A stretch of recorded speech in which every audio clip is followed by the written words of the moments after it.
SNL tackles the Kimmel incident and openly ridicules Pete Hegseth and Trump. In its season premiere, SNL lost no time in tackling the Jimmy Kimmel scandal. In response to the recent suspension of Jimmy Kimmel Live, the sketch show's cold open on October 4th mocked the notion that, in the first sketch, James Austin Johnson's character Trump appeared to warn that he is keeping my eye on the show and making sure they don't do anything too harsh about me.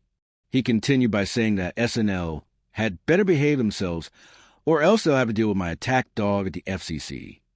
The tune, Somebody's Watching Me, then played as Mikey Day came in as Federal Communications Commission Chairman Brendan Carr.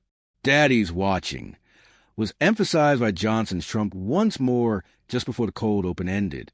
Last month, Carr pushed ABC to act on Kimmel's remarks following Charlie Kirk's murder, which resulted in the temporary suspension of the late-night program.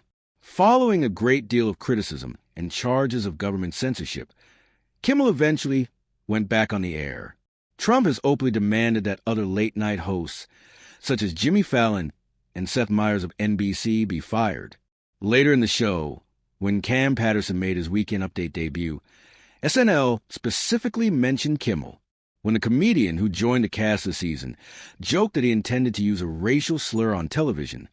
Colin Jost warned that the FCC would punish the show.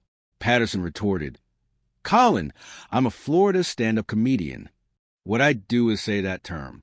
Hurry up. This is precisely the cause Jimmy Kimmel championed." Jost made a rare cameo in the cold open as Defense Secretary Pete Hegseth, who was speaking to the country's senior generals. When Hegseth insisted that military personnel reduce their weight, Jost depicted him as stern and furious. He shouted, "The rules that apply to any decent frat party will now apply to our military. No beast girls." His words were followed by Johnson's Trump saying, "Late night TV.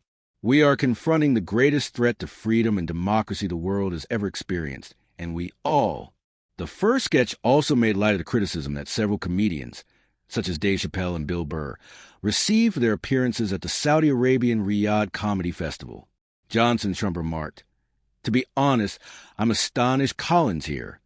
I assumed he would be at the Riyadh Comedy Festival with his pals." Jost informed him, "I didn't get an offer." After a summertime cast shuffle that saw 5 comedians join the show and numerous others leave, SNL returned for season 51.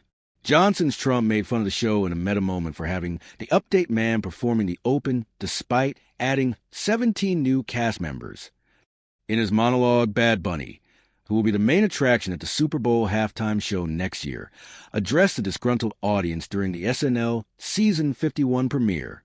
Before presenting a snippet of montage that was manipulated to make it appear as though Fox News anchors were saying, "Bad Bunny is my favorite musician, and he should be the next president," he stated, "I think